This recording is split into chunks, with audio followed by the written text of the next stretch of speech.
Oi, pessoal que está entrando aí na live, bom dia. Estou só aguardando o Fausto entrar, tá ok? Já mandei uma mensagem para ele, ele já viu. Logo, logo ele vai estar ao vivo aqui com a gente, tá bom?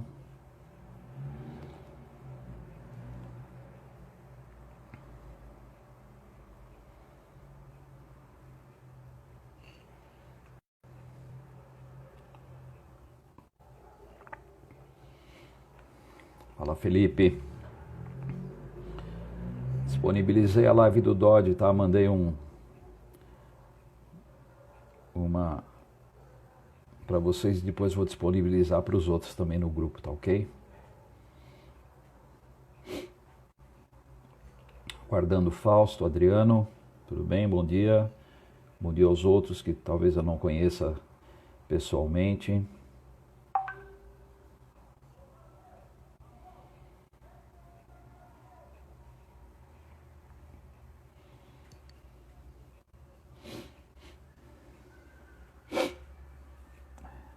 Guardando aí o Fausto, lembrando que segunda-feira, às 15 horas, nós vamos ter a live com o Renatinho.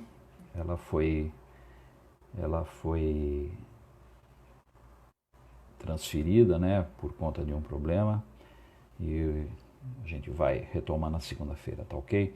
Aguardando o contato do Fausto para que possamos começar, né? Opa! Fausto está aqui, deixa eu chamá-lo. Chamei o Fausto. Opa! Fala, Fausto. Ei, Dante, bom dia. Tudo bem? Ô, Fausto, tenta posicionar isso aí, porque estava cortando um pedaço, eu estava te cortando. Agora tá legal, agora ficou bom. É, eu tô com o Tem que, meu apare... técnico. Tô com o Tem que meu aparecer técnico. bonito. Tem que aparecer bonito, né? Porque senão, como é que faz, pô? Fiz maquiagem, fiz a barba hoje, né? Eu também, eu penteei o cabelo hoje, não sei se você percebeu, né? Eu vi. Eu fiz um penteado novo para mudar um pouquinho o visual, né? Já tem Certo, uma turma boa aí, viu? Tá aí o Rinaldo, uma certo. turma tá entrando aí, tá ok? Vamos esperar um pouquinho, Fausto, que o pessoal vai entrando e já já a Vamos, gente começa, tá bom? certo. Essa parede aí atrás é brincadeira, tem pouca história aí É, atrás, é? sim, ó. Você lembra desse Opa! aqui? Opa, conheço os autores desse livro. Os caras são bons, viu? Tá Tem bom, tem futuro. futuro? Tem Tem futuro, futuro? tem futuro. Tem. Ah, maravilha. Você vai fazer uma apresentação minha, é isso? Com certeza. Opa, tô com o teu currículo aqui. Só não vai dar para falar tudo, senão só do teu currículo a gente já esgota o tempo, entendeu? Então, pô, É, não, porque eu quero também fazer uma menção a você aqui, o pessoal. imagina. Eu tenho um pessoal que vai me ouvir que não sabe, não está muito ligado na área do esporte. Lógico que todo mundo sabe, mas tem muita gente que não sabe quem é o Dante De Rose. Eu vou Opa, pegar aqui e vou dar tá um. bom. Na hora que você me apresentar, Eu eu já, agradeço. eu Eu já dou um alô agradeço. aqui. Tem a família Gianecchini está em peso aí, ó. O Ri Gianecchini, Thaisa Gianecchini, pô. Acho que o que você prometeu para eles, hein? Você prometeu um jantar? O que é? Você subornou Prometi, esse pessoal? prometi depois da pandemia. Ah, Depois da pandemia, eu prometi um jantar para eles. então tá bom, pô. Tá certo, né? Tá certo. Se bem que a gente não sabe quando vai acontecer isso, né? Mas vamos lá, vamos torcer, né? Aqui, o prefeito até, até dia 31 ainda. É, Eu acho que isso aí é foi no o estado decreto, estado inteiro, estado do inteiro. decreto, né? É. Aqui também, em São Caetano também. Aqui, aliás, no ABC, você não sei se você viu que em São Paulo vai ter um novo rodízio aí, né? Uma coisa Eu vi. mais. Então, e aqui no ABC os prefeitos estão tentando também implementar o mesmo, porque realmente tá. O pessoal não está nem aí, né? Parece que não está acontecendo nada, né? É, Então tá muito preocupante. Bom, vamos lá, vamos começar, Fausto, porque a gente tem um tempo limitado, né? E é muito importante aí esse momento. Para quem está entrando na live, aí, obrigado pela participação. Só para esclarecer, né? Quando eu tive essa ideia de montar essa live, que eu estou chamando de Vivências e Experiências no Basquete, é para tentar resgatar um pouco da memória do nosso esporte, né? Pessoas que tiveram e ainda têm, né, uma importância muito grande, que foram atletas, técnicos, árbitros, enfim, e agora estão exercendo. Alguns continuam no basquete, outros não, que nem o Guerrinha é técnico, o Cadum é supervisor, o Lula é supervisor, né, o Renatinho continua, falei que eu vou fazer a live com o Renatinho segunda-feira às 15 horas. Alguns foram para a área social, como é o caso do Fausto, né, de desenvolvimento de projetos, bom, mas enfim. E hoje eu estou aqui com o Fausto, né? Fausto, que foi um baita armador, na minha opinião, um dos melhores, né, na história do basquete brasileiro. Então, Fausto, de cara quero te agradecer, né, pela participação e para a gente trocar um pouco de figurinha aqui. A ideia é contar a história, viu, Fausto? Nós não vamos ficar falando aqui... Vamos trocar uns passes. Isso, você como foi um grande armador, você vai poder dar muita assistência, né? Eu dou uma assistência e depois você dá outra. Nós vamos trocando as assistências aqui. Isso, perfeito. Olha, pessoal, só para vocês terem uma ideia, né? Eu vou falar rapidinho aqui, como eu falei brincando. Se eu for ficar falando do currículo do Fausto aqui, ele não vai falar nada, eu só vou falar do currículo dele. Então tentei fazer um resumo aqui. Além de toda a formação do Fausto, né, educação física, em outras áreas, administração, gestão, enfim, um cara que se preparou muito aí, né, em outras áreas. Só para vocês terem uma ideia, o Fausto, na carreira dele, ele participou ele jogou, fez 834 jogos, foram 12.365 pontos, uma média de 14,8, ou seja, o cara não era fraco não, né? Só na seleção foram 220 jogos. O Fausto foi campeão sul-americano pela seleção em 73, 77 e 83, bronze no PAN em 75 e 83, prata no PAN em 79, bronze no Mundial de 78 e ouro no Masters em 2003. Fora isso, todos os títulos que o Fausto conseguiu na sua carreira nos clubes. Enfim, o Fausto acho que ganhou tudo, né? Campeonato Paulista, Campeonato Brasileiro, Campeonato Sul-Americano, disputou o Mundial Interclubes, foi vice-campeão em Mundial Interclubes, foi terceiro lugar em Mundial Interclubes, quer dizer, gente, uma carreira realmente espetacular e eu, sem medo de errar, né? Eu considero o Fausto, eu estaria exagerando, né? Acho que não é exagero dizer que o Fausto talvez esteja entre os 5 ou 6 melhores armadores da história do nosso basquete, tá ok? Então, Fausto, obrigado, parabéns pela tua carreira, nós vamos falar um pouquinho mais disso daqui a pouquinho e, enfim, vamos começar, levanta a bola aí e vamos jogar. Ô, Dante, muito obrigado pela oportunidade de fazer essa live. Eu quero aproveitar e falar, para quem não sabe, quem que é Dante de Rossi. Todo mundo, muita gente sabe, mas tem alguns aí que não sabem. Então, se me permite que eu vou fazer uma pequena biografia do nosso amigo. Licenciado em Educação Física, especializado em basquete pela Escola de Educação Física e Esporte da USP. Mestre em Educação Física e doutor em Psicologia Social pela USP. Docente da Escola de Educação Física e Esporte, Escola de Artes, Ciências e Humanidade da USP por 36 anos, ministrando disciplina como basquete, pedagogia do esporte, psicologia do esporte e modalidades esportivas coletivas. Por 15 anos foi técnico de categorias de base em vários clubes da cidade de São Paulo, atualmente professor titular aposentado da Universidade de São Paulo. E também é escritor. Rapaz aqui não é fraco, não. E nós temos utilizado isso aqui os professores nossos, viu, Dante? Têm utilizado esse mini basquete aqui na escola para a gente poder desenvolver o nosso trabalho. Então vamos lá, ô Fausto, como eu começo com todo mundo, né? Fala, não sei se dá para falar um pouco da tua carreira, né? Até é absurdo falar isso. Mas fala um pouco da tua carreira, como é que o basquete entrou na tua vida, quais foram as pessoas ou os jogadores que te inspiraram, os técnicos, né, pelos quais você passou, você deve ter passado aí por muita gente boa.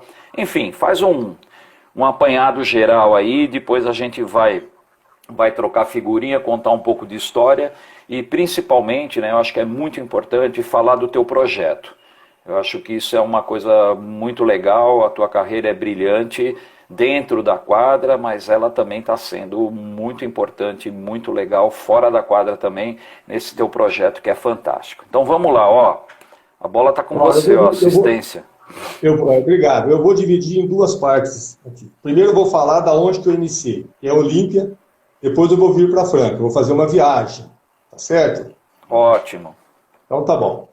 Eu sou natural de Olímpia, onde eu iniciei os primeiros passos dentro da minha casa. Nós tínhamos dentro de casa tinha uma tabela de basquete num canto e no outro sentido tinha um campinho de futebol.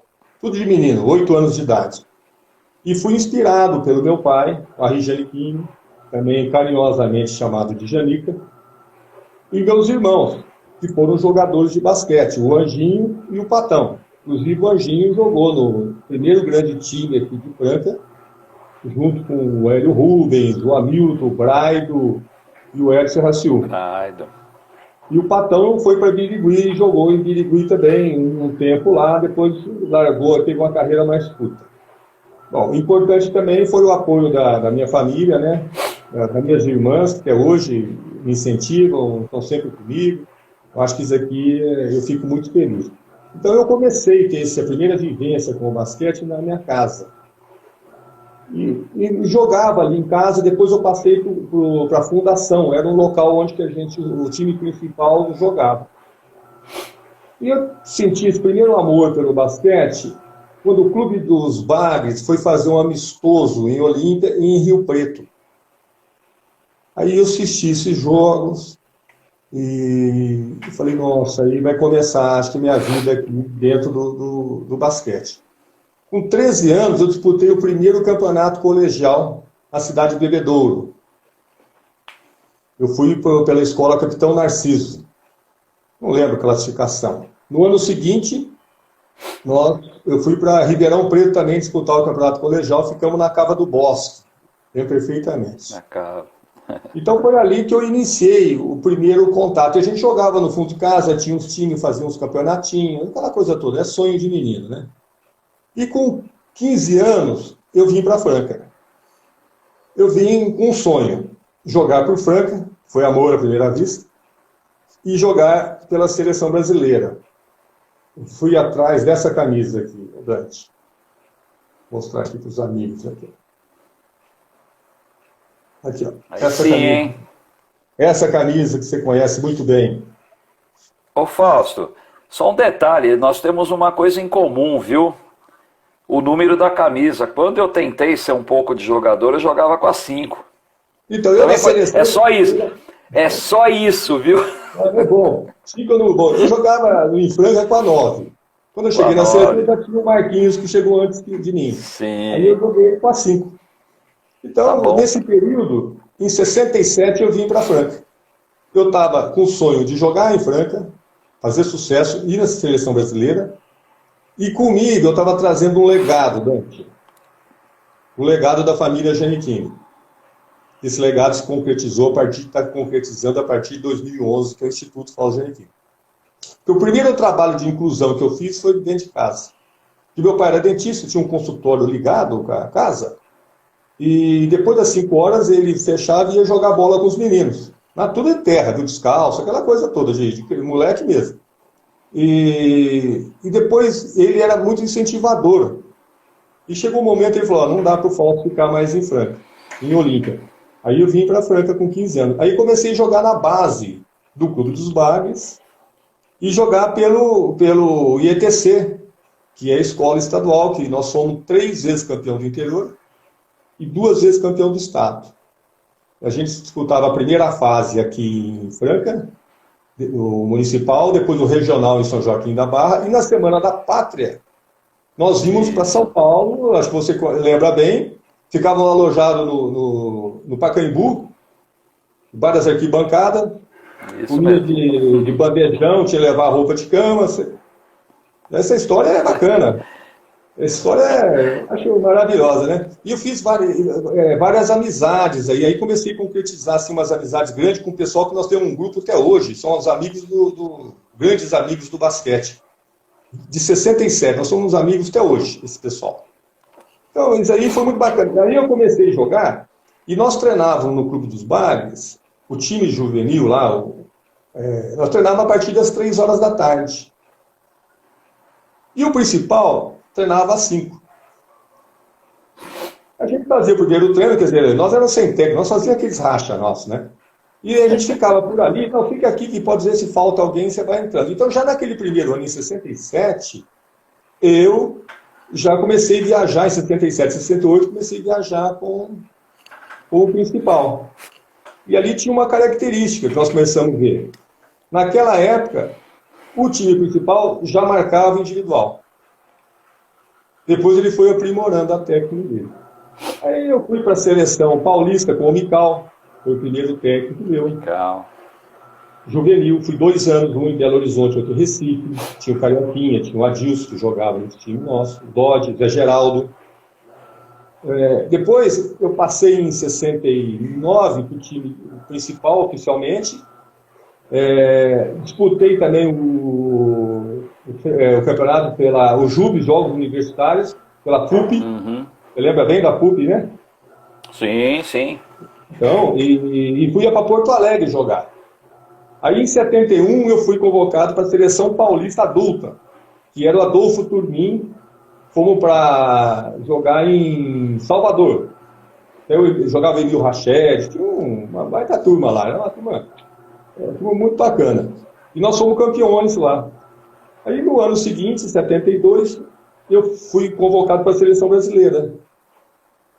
Fiz a primeira viagem internacional, e onde aquele ano teve a Olimpíada, em Munique, e eu não fui convocado, mas eu comecei a ter experiência.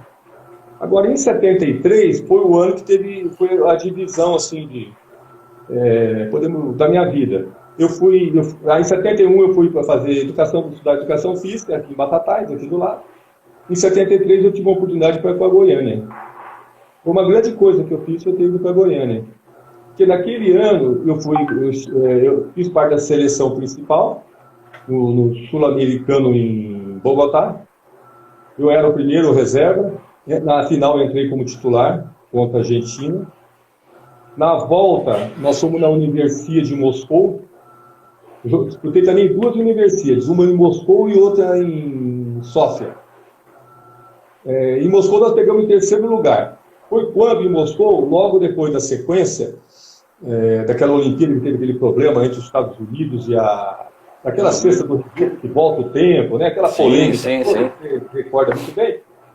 No ano seguinte, teve a Universidade. E desse time da União Soviética, 7 jogadores faziam parte da universidade.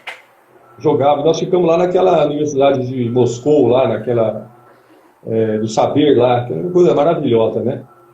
E quem jogava nos Estados Unidos é um jogador que despontou na NBA e depois ele deu uma sumida, mas ele saltava igual o Michael Jordan. Acho que você lembra muito bem dele, David Thompson. David Thompson. Uhum. Nossa, era um absurdo. Ele sozinho, mas tudo menino. Foram lá e ganharam lá dentro de Moscou, da União Soviética. Então, esse ano, depois, teve a Taça Brasil, que eu estava em Goiânia, e eu joguei pelo Vila Nova, depois de Franca, eu fui para o Vila Nova, 73. Aí nós somos campeões brasileiros, eu fui considerado o melhor jogador da Taça Brasil. Aliás, entre Taça Brasil e Campeonato Brasileiro, eu tenho 7 títulos. Depois Taça Brasil, depois Campeonato Brasileiro e agora é a Liga Nacional, né? Liga Nacional, eu tenho isso. 7 títulos junto com o Marcelo Machado. Olha. Eu sou o maior número de títulos da... De títulos. E nesse período todo, eu tive títulos pelo Vila Nova, eu fui campeão brasileiro e sul-americano. Depois, em 83 a 85, eu joguei pelo Sírio, também fui campeão brasileiro e sul-americano. Em 89, eu joguei no Minas, mas eu já estava encerrando a carreira, assim, já em declínio. E em 90, 89 também, nesse período, junto com o Minas, eu fui um dos fundadores do Dharma.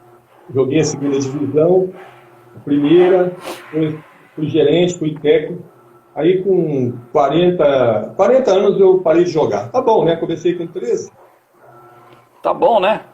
Tá bom. Deu pra brincar um pouquinho, né? Deu pra brincar, muito, né? Deu pra brincar então, muito. Deixa eu te falar, a seleção, né? Você falou que a sua primeira convocação foi... Não, desculpa. Primeira convocação da seleção, quando é que foi, Fausto? Foi em 72. Tá. Você chegou a participar da Olimpíada de 72? Não, eu não participei de nenhuma Olimpíada. Em 72 eu não fui convocado. Em 76, em Hamilton, o Brasil ficou fora. Nós precisávamos ganhar da Espanha no último dia, de 9 pontos. A Iugoslávia ganhar da Tchecoslováquia. E o México perder, acho que eu não lembro para quem que era, se era para a Bélgica. Os 2 primeiros jogos deu tudo certo, no último jogo deu errado. Aí nós voltamos. Nós estávamos chegando em Montreal, fazendo conexão para Nova York e voltando para São Paulo. As delegações estavam chegando e nós indo embora para casa. Era bonito, né? Nossa, bacana, né?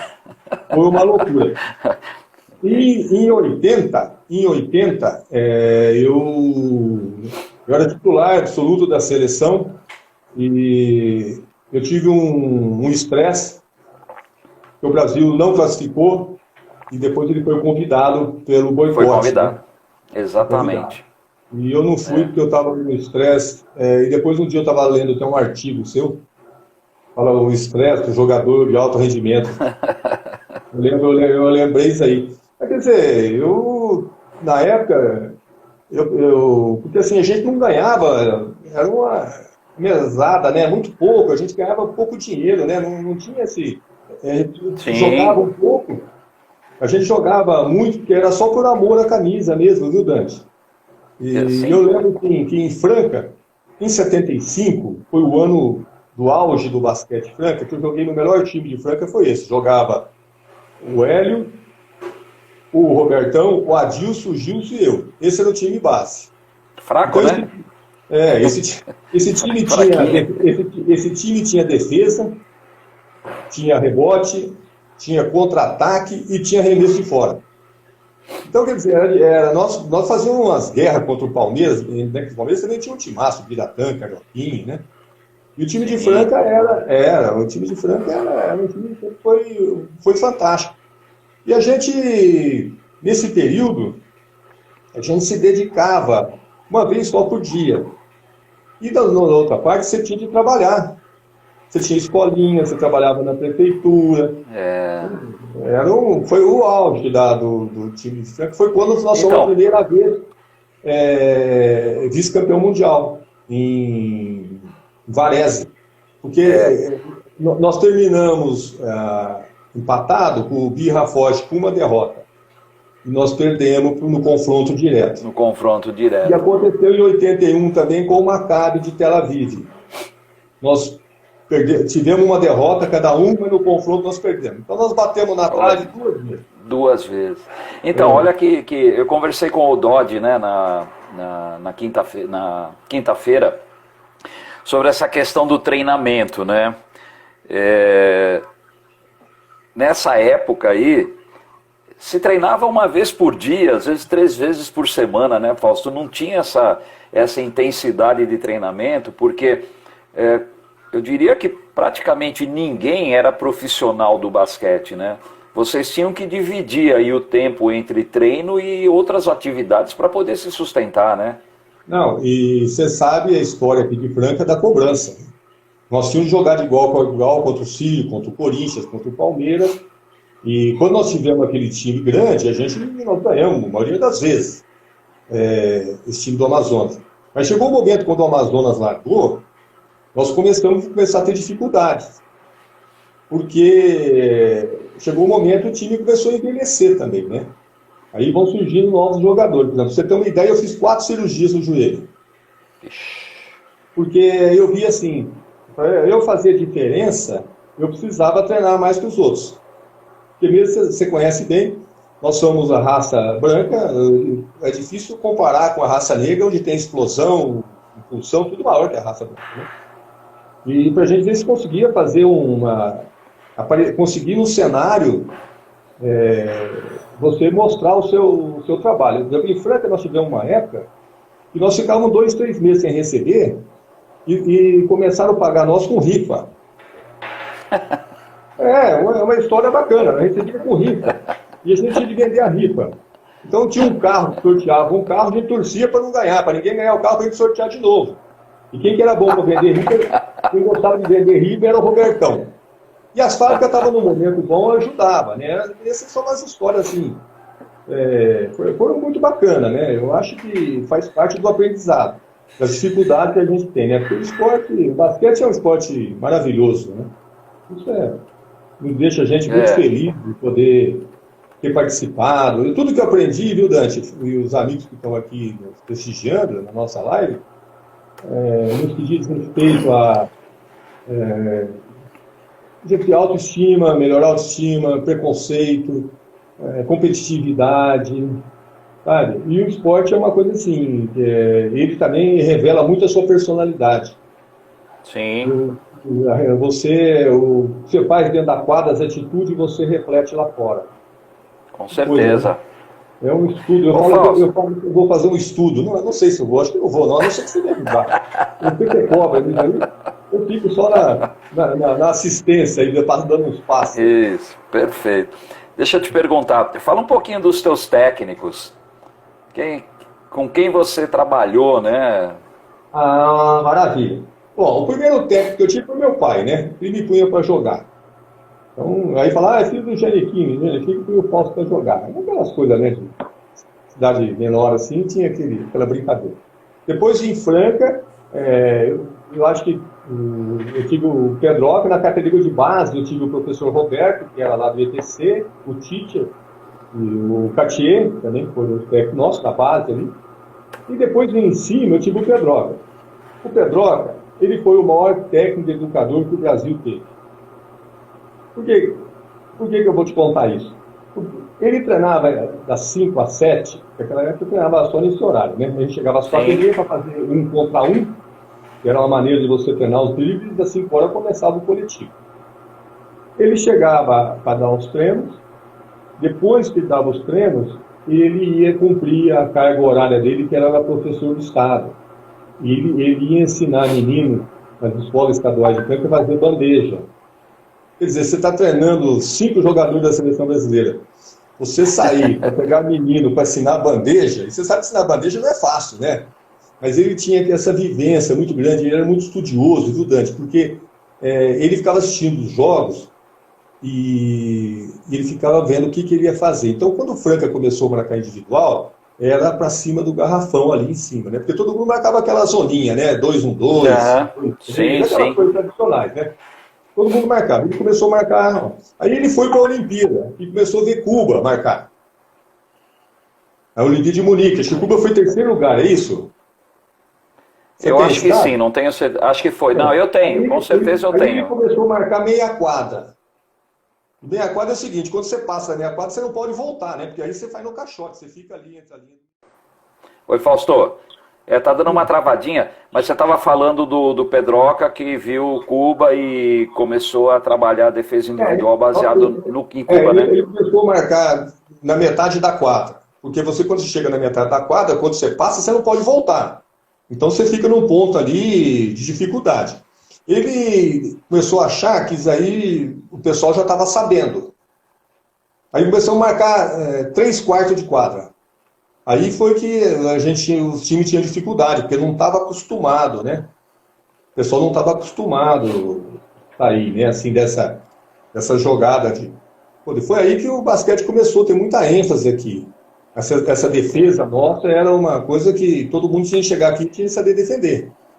Era bacana. Então eu particularmente, viu, Dante, eu fui muito autodidata, porque eu morava nas mediações do polo, hoje eu estou um pouco mais longe, mas eu saía de manhã, tipo assim, sábado, um dia que não tinha treino, eu pegava uma bola mais ou menos igual essa daqui, ó. Eu fui embaixo do braço e saía correndo para um local, um terreno batido, subia ali, hoje tá tudo bonito, tem viaduto ali, tudo aquele local ali, perto do polo ali. Eu ia por trás dali, subia, aquele pessoal que toma conta do ginásio nunca está lá no sábado, não empresta a chave, e tinha um espaço desse tamanho entre o portão e o batente. Eu passava por ali, eu era mais magro, mais ágil, eu passava por ali, ia sozinho, ficava treinando, simulava, punha uma cadeira para mudar de direção, fazia apoio, alongamento, remesso, não sei o que, corria, então eu fiz muito isso aí, né? O basquete, o técnico é o seguinte, depois o Pedroca, quem me lançou, vou voltar para os técnicos, quem me lançou foi o Mical, no juvenil, o Edson Bispo na seleção brasileira, certo? Sim. Depois eu tive novamente, depois eu tive o Mical lá no Minas, o Canela e o Lélio Ramalhão em Goiânia, o Mortari eu já falei, depois o Mical de novo, no Minas, e o Carlão Mamão, o Carlão Rodrigues. Eu fui técnico do Carlão, depois do Carlão foi meu técnico e ele foi técnico do Ricardo. Foi esse pessoal todo que eu trabalhei. Na seleção, foi mais ou menos, foi esses aí que eu tive oportunidade, né? E graças a Deus o basquete me deu muita coisa boa, sabedoria, muitos amigos, viu, Dante? Conheci o mundo inteiro, aliás, não conheci só a Oceania, né? Mas eu estive em lugares fantásticos, história. Tem jogos luso brasileiro. Luso brasileiro, Em 72, nas possessões lá em Angola, Lourenço Marques, Moçambique, nós tivemos naqueles locais lá. É uma história aqui lá, viu? É isso aí. Tinha castelo lá dentro. Ô Fausto, deixa eu pegar um negócio aqui para você contar para a gente. Você jogou na seleção brasileira de 78, que foi bronze nas Filipinas, né? E aí uma curiosidade mesmo, aquele famoso jogo contra a Itália, aquela bola fantástica do Marcel, vocês que estavam na quadra, né? Como é que foi essa história? Quer dizer, como é que vocês, de repente o Brasil perdendo de um ponto, faltando, sei lá, 3 ou 4 segundos, o Marcel mete aquela bola e o Brasil ganha o bronze, ficando só atrás de Iugoslávia e União Soviética, né? Que não era dois times fracos, né? Então. Tem uma Sandra Zucca que está falando a bola é nossa. Tem uma história do meu pai que fala. Inclusive eu escrevi um artigo, depois eu vou te passar. Uma época eu gostava de escrever alguns artigos, eu queria esse artigo. Ótimo, manda. Esse artigo é muito interessante. Mas nós é o seguinte, um dia antes, nós fomos jogar com a União Soviética. E nós tínhamos chance de ganhar da União Soviética e fazer a final com a Yugoslávia. Nós havíamos perdido para a Yugoslávia durante a classificação. Aí nós fomos disputar com a União Soviética. Perdemos 7 pontos. Mas nós tínhamos chance de ter ganho e ter feito uma final com a Yugoslávia. Não sei, né? Quem sabe naquele dia o pessoal começa a jogar bola para cima e cai, né? Então, porque aquela seleção foi a melhor seleção que eu joguei, porque tinha jogadores mais experientes, que era o Vila e o Hélio, tinha aquela turma intermediária, que era o Marquinhos, o Adilson, o Caroquinho e eu, e tinha os novos talentos, né, que era o Marcelo Vido, o Gilson, o Oscar e o Marcel. E mais o Agra e o Robertão. Então nós tínhamos uma baita seleção, era difícil até o técnico mexer na seleção. Porque o time que começava o jogo não era melhor que o time que estava no banco, os outros que estavam no banco. Um só pode jogar 5, né? Não tem como.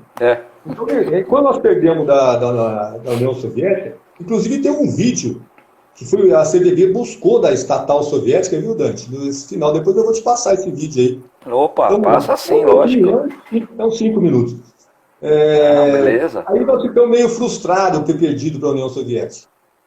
Aí, pô, disputar terceiro e quarto, para o brasileiro nada. Hoje eu fico vendo o valor desse terceiro lugar que, né, que engrandece, né? E nós começamos na frente esse jogo, depois que o time começou a dar uma desanimada, eu sei que... Mas nós falamos, ó, o terceiro lugar é importante, vamos buscar o terceiro.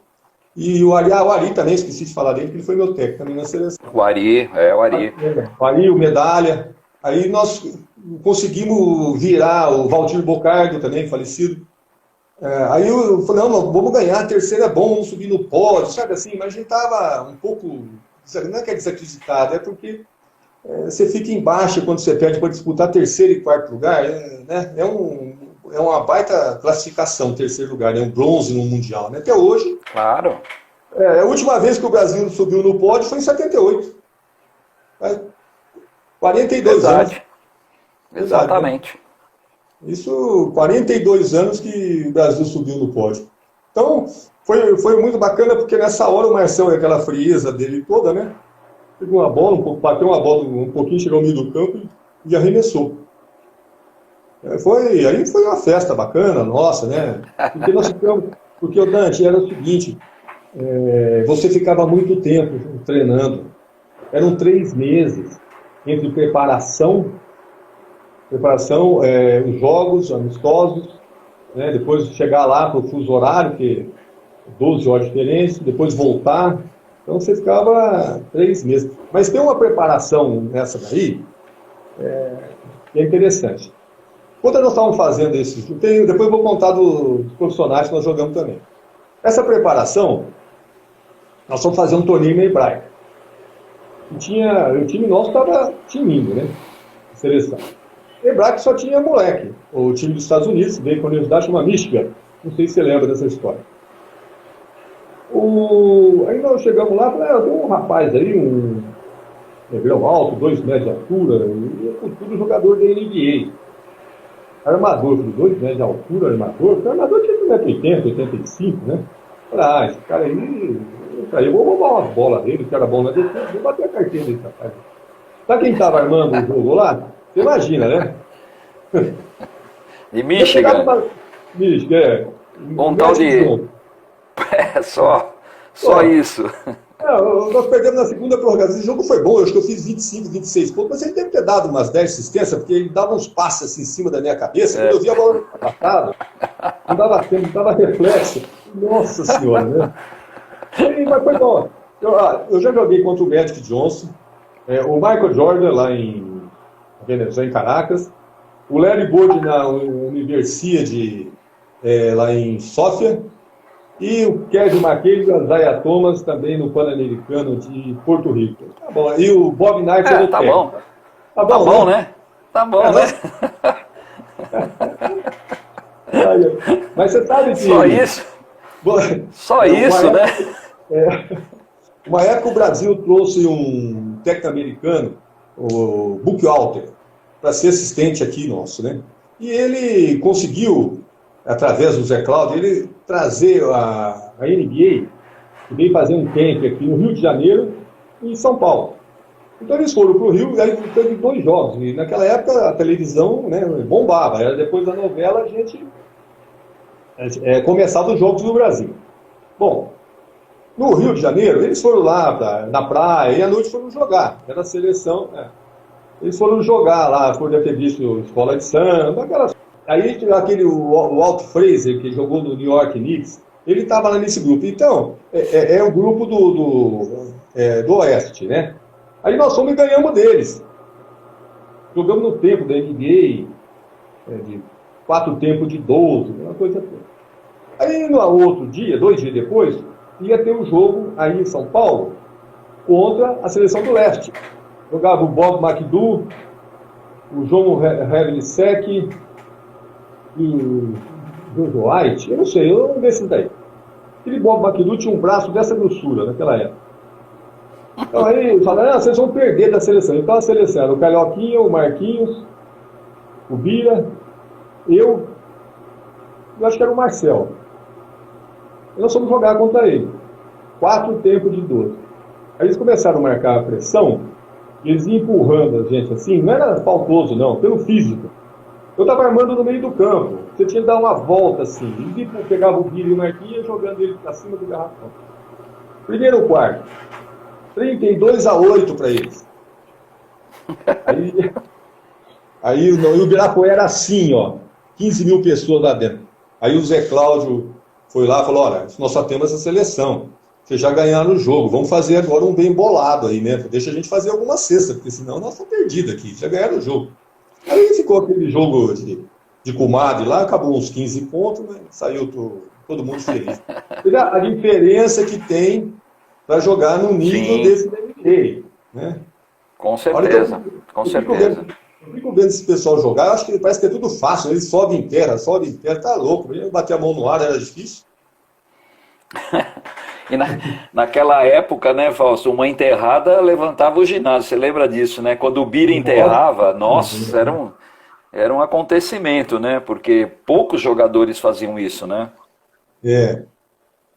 Não, era poucos, né? Quem tinha uma impulsão fantástica era o Adilson, né? E o Bira, né? Adilson, nossa, Adilson. Olha, eu acho, por exemplo, eu tive assim, teve aquela geração do Amauri, do Flamir, que foi fantástica. A geração nossa, que foi também muito boa. A geração do Oscar, da turma e Marcel, que a turma também. Mas eu tenho um jogador que eu reverencio, é o Biratã. Sem menosprezar ninguém, porque é o seguinte, ele foi Com campeão certeza. mundial. Ele foi campeão mundial em 63, estava em 78, foi terceiro lugar, bronze nas Filipinas. Quando ele foi campeão mundial, em 63, a turma do Gilson, a turma tinha 5 anos de idade. E o Bira já estava na seleção. Ele era exemplo de usar isso aqui, viu? Essa camisa. Com certeza, com certeza. Dava gosto de jogar com ele, viu? Todo mundo, acho que os meus companheiros, colegas aí, vão falar do que ele representou para o basquete, né? A gente só ficava arrepiado quando ele ia bater lance livre, né, Fausto? O lance livre dele era bravo. Quando ele foi para jogar na Itália, né? Ele aí melhorou o lance livre. Você sabe que uma vez eu fui no Ibirapuera, eu era pequeno, quer dizer, pequeno, eu fui nesses juvenis aí, aquele campeonato colegial, e estava jogando o Corinthians, acho que contra o Sírio. E o Bira, a regra do basquete vai sempre mudando. E o Bira pulou o alambrado do Ibirapuera, aquela gradinha, e foi lá na torcida do Corinthians, porque eles queriam dar falta nele. Ele podia dar falta fora da quadra. Então, pega o Bira, não ia pegar o Maurinho, o Branildo e bater lance livre, ele vai. Eu falo, pegar o Bira. Né? Ele era bom lá nascer. O Bira subiu aqui bancada, ficou na torcida do Corinthians. Eu acho que o Dodge ia subir na torcida do Corinthians para ele vai dar falta no Bira. Tá louco, né? Ninguém vai. Tem todo mundo, tem uma turma muito grande entrando aqui, é muito bacana, eu não estou conseguindo. Não, tranquilo. Não dá para falar para todo mundo. Já quero deixar meu abraço, agradecimento. Eu estou vendo aqui que o filho do Gilson, o Gima, que tinha apelido de Gima, que é muito amigo do Ricardo, está aqui nos acompanhando. Olha que legal. O Gilson é um baita amigo meu, viu? Grande Gilson também, baita jogador. O Gilson é fantástico. E baita jogador. Acho que ele mora nos Estados Unidos, viu? Ele nasceu em Rhode Island. É mesmo, é? Que legal. Eu acho que ele está lá. Eu acredito que ele aqui no Brasil. Ô Fausto, vamos falar agora um pouquinho do Fausto, que está desenvolvendo um projeto muito legal, né? O Instituto Fausto Gianecchini, eu acompanho. Vocês têm um projeto maravilhoso. Eu queria que a gente ainda tenha uns 10 minutinhos. Vamos falar do teu projeto agora. Acho muito importante divulgar isso, né? Porque é uma ação social bacana. Claro que vocês usam o esporte, mas o objetivo principal a gente sabe que não é formar atleta, e sim dar uma oportunidade para esse monte de criança aí. Fala do teu projeto, que eu acho muito legal. Então, em 2009, eu fundei o Instituto Fausto Giannichini. Recebi algumas informações, porque eu já sabia que já tinha a lei federal, e depois ia entrar em 2011 a Lei Paulista de Incentivo ao Esporte, que é do CMS. E depois eu percebi que esse era o legado que eu estava trazendo. Meu pai gostaria que eu fizesse. Sabe? Então, isso aí me orgulha muito de poder fazer esse trabalho e poder ajudar o próximo. Porque em 2011, nós tivemos 2 projetos aprovados, para a Olímpia e para a Franca. Eu estou voltando para a Olímpia. Nesse período, Dante, de 2011 agora até 2020, nós beneficiamos 10 mil alunos da rede pública. Tudo gratuito. Com professores, estagiários, psicólogos, assistentes sociais, gerente, coordenador, todos aí. Eu tive grandes patrocinadores, tenho até hoje. Já ajudei, o Instituto eu não. O Instituto já ajudou a formar mais de 100 professores de educação física. Já trabalharam conosco, quando estavam no bacharel. E hoje esses estagiários, que eram estagiários, hoje, a maioria são professores nossos. Que bonito. Então nós estamos fazendo uma formação, porque você sabe que na faculdade a formação é um pouco limitada, ou muito limitada. Com certeza, com certeza. E nesse período nós formamos mais de 100 professores. Hoje, nós temos aqui 2 projetos funcionando, que é o da Condeca, e agora nós estamos fazendo umas lives, alguns vídeos para editar, para a gente divulgar, e tem também da Lei Federal. Nós abrimos vaga em março, abrimos 160 vagas e fechamos esse projeto agora, quer dizer, por causa da pandemia, nós estamos aguardando aí o que vai acontecer. Mas nós estamos com uma ação agora já para esse mês, nós vamos distribuir 200 cestas básicas para esses alunos. Eu recebi autorização do Ministério da Cidadania, ele publicou no Diário Oficial, e nós vamos autorizando a substituir as frutas pelas cestas básicas, né? Então, esse projeto, assim, o Ricardo, que é gerente, meu filho, me ajuda muito aqui. A nossa equipe é muito boa, porque eu acho o seguinte, você precisa ter uma equipe forte, viu, Dante, para você fazer. E voltado para a causa. Por exemplo, nós temos um convênio com a FEAC, que é a Fundação do Esporte, Arte e Cultura de Franca. Então, assinamos o contrato, mas não entrou o projeto ainda porque as escolas estão fechadas. Faz 4 anos que nós estamos trabalhando com o feminino. Toda a base de Franca é do projeto. A FEAC nós vamos abrir 700 vagas. A nossa meta esse ano é para mais ou menos 1.700, 1.800 vagas. Agora a gente não sabe, né, o que vai acontecer. Porque nós estamos, assim, voltar mais um projeto da lei para Franca, ou para Campinas, nós estamos verificando, voltar para Olímpia e um para Rio Preto. Nós temos alguns projetos que é convênio, que nós tivemos esse com a Condeca, com a FEAC e com o Fundo da Criança e Adolescente. Então, isso aí vai nos movimentando bastante. É um trabalho gratificante, mas você sabe, né? Está trabalhando com dinheiro público, você precisa ter uma prestação de conta, né? Uma idoneidade, e ter um case bacana. Mas isso aí, tênis, nós damos, além do uniforme completo, nós damos tênis também. É verdade. Você estava falando dos tênis, né? Que vocês oferecem tênis para as crianças. Tênis, as frutas.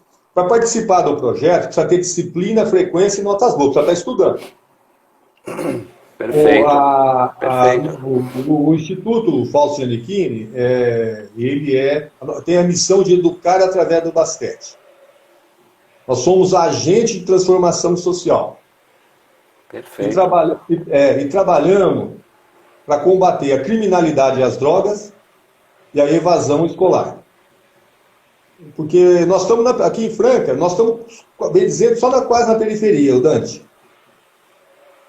Nós trabalhamos na periferia. E o esporte, eu vejo assim, essa gratificação, inclusive aquela vez eu recebi aquele prêmio pelo projeto social, selo social lá no Corinthians, nós encontramos lá, você lembra? Isso. Então, o nosso trabalho mesmo é de inclusão. Mas aí os meninos vão para outro lugar. Então nós estamos abrindo as portas, basquete bem orientado, Porque os professores não vão lá só para dar aula. Eles são irmãos, são pais, são mães, são psicólogos, porque a família é muito carente, então falta um pouco de diálogo. E ali o que nós temos mais é diálogo com essas crianças, né? Com certeza. Eu costumo dizer, Fausto, que nós, né, que somos da área da educação física, do basquete, não importa o esporte, né? Eu acho que a gente tem uma responsabilidade muito grande, porque a gente é visto pelas crianças como um exemplo, né? Pelo contato que a gente tem com eles direto. Eu vejo isso quando eu vou para as clínicas. A molecada mira muito a gente, e a gente tem que realmente levar essa mensagem, né? Não só a mensagem do basquete, no caso, mas uma mensagem de vida para essas crianças, que muitos, como você falou, né? Muitos vêm de situação de risco, muitos vêm de famílias desestruturadas e encontram, né, nesses projetos, e principalmente nos professores, um pilar aí, um porto seguro, né? Isso é muito importante. Eu falo para os professores o seguinte, que aqui no projeto não é cabide de emprego. Nós damos total apoio, porque a gente conhece a área de educação física. Os professores, é lógico, tem bons professores, mas tem muitos professores que a gente vê que tem dificuldade para dar aula, estão ali em momento errado, mas aqui não, nós estamos formando os nossos professores para cada vez mais. Nós temos uma comissão de frente para poder resolver esse problema, que as professoras nossas, elas resolvem situações de emergência. Por exemplo, precisa resolver uma coisa, o professor está lá, e além de ter professor, tem estagiário ou auxiliar. Sim. Então, eles têm autonomia para resolver, porque assim, eu acho que o líder tem que passar confiança e dar oportunidade para eles resolverem. Exemplo, né? Entrega as frutas, tem um problema das frutas, vocês resolvem. Não precisa me ligar para resolver as frutas, liga direto lá no local onde tem o grupo das frutas e resolve. Por exemplo, você vai na escola do Estado. O que mudou quando eu fui para os Estados Unidos a primeira vez lá jogar com a seleção? Mudou o seguinte, quando eu comecei a jogar. Qualquer escola básica dos Estados Unidos é ar-condicionado, é aquela estrutura muito bacana. Quando eu comecei a jogar, era quadra de cimento, tabela de madeira. 40 anos depois, agora, continua. Quadra de cimento, tabela de madeira e cobriram. Quantas bolas tem? Uma, quando tem. Uhum. Nós entramos com 25 bolas por escola. Olha. Tem os cones, os bambolês, os colchonetes, assim, todas as atividades diárias. Tem frutas, chega caixa de banana, caixa de maçã, várias frutas que a gente vai distribuindo, faz tudo para o contexto. Faz eventos, uma escola vai visitar outra. Já fizemos reuniões em 4 escolas lá no Unifran, lá no Centro Esportivo do Cambuí. Tem eventos de entrega do uniforme. Já levei os meninos para o pole. E outra coisa, já tive projeto que eu esqueci de mencionar, em Cotia, Araçariguama, São Roque e Itapevi. Olha que legal. Numa época eu fui nesses lugares, né? Foi bacana. Muito bom. Ô Fausto, a gente está quase chegando no finzinho, né? E como eu sempre digo, depois de um tempinho cai automaticamente. Eu não quero que isso aconteça sem antes nós fazermos uma despedida aí, né? Só para dizer o seguinte, aliás, o pessoal do Instituto Fausto Gianecchini praticamente está tomando conta do meu grupo Amigos do Basquete, né? Porque o que tem de gente do projeto, e isso é muito legal, eu fico muito feliz quando alguém do Fausto Gianecchini entra lá, que o Fausto manda. Nós temos um grupo chamado Amigos do Basquete, né? E hoje a gente já está com 210 pessoas no grupo, Fausto. Maravilha, eu tenho acompanhado. Todo o Brasil. Hoje eu acabei de fechar o mapa do Brasil, eu adicionei um amigo do Piauí, que era o único estado que estava faltando para fechar, né? Isso é muito legal. Muito bem. Ô Fausto, bom, eu queria te agradecer todo mundo que participou, avisar que essa live ela fica por 24 horas no @VivoBasquete, para quem não assistiu inteira, ou se quiserem divulgar para os amigos aí, fiquem à vontade. E Fausto, rapidinho, para não deixar cair a bola, né? A última assistência do dia. Não pode cair, né? Exatamente. Queria que você rapidinho mandasse uma mensagem para o pessoal e te agradecer demais aí pela participação. Olha, Dante, eu agradeço você e já estou te convidando para você um dia vir à Franca fazer um curso Opa, de volta aí. Bom, com olha, certeza. agradeço todo mundo que participou, que está nos ouvindo. Agradeço você, a equipe nossa que está aí nos prestigiando. Quer dizer que o esporte é maravilhoso, o basquete é uma coisa fantástica e tudo que eu aprendi eu devo ao basquete. Outra coisa, eu quero Beleza. aproveitar que amanhã é Dia das Mães Isso. e cumprimentar todas as mães que estão presentes, e as Opa. filhas das mães e todo mundo que tem mãe. Que tem muita gente que não é mãe, mas tem mãe, então eu quero É cumprimentar todo lógico. mundo em nome do Instituto Fausto Giannichini. Fiquei Beleza. muito feliz de conversar com você. Vou fazer outras lives aí para frente. Com E agora, certeza. eu acho que eu gostei desse troca de passe Desse aqui. negócio. A gente se acostuma, viu? A gente se acostuma. Eu gostei disso aqui. Eu acho que vamos ver aí pra frente, né? Beleza. Valeu, Fausto. Obrigado, pessoal. Obrigado para todo mundo que participou. Só lembrando que segunda-feira, às 15 horas, nesse mesmo Instagram, eu vou ter uma live com o Renatinho, árbitro internacional. Quem quiser participar está convidado. Fausto, bom fim de semana, tudo de bom para você. Um abração em todo mundo aí do Instituto, tá bom? Parabéns pelo trabalho. Um abraço. Fique com Deus. Tchau, tchau.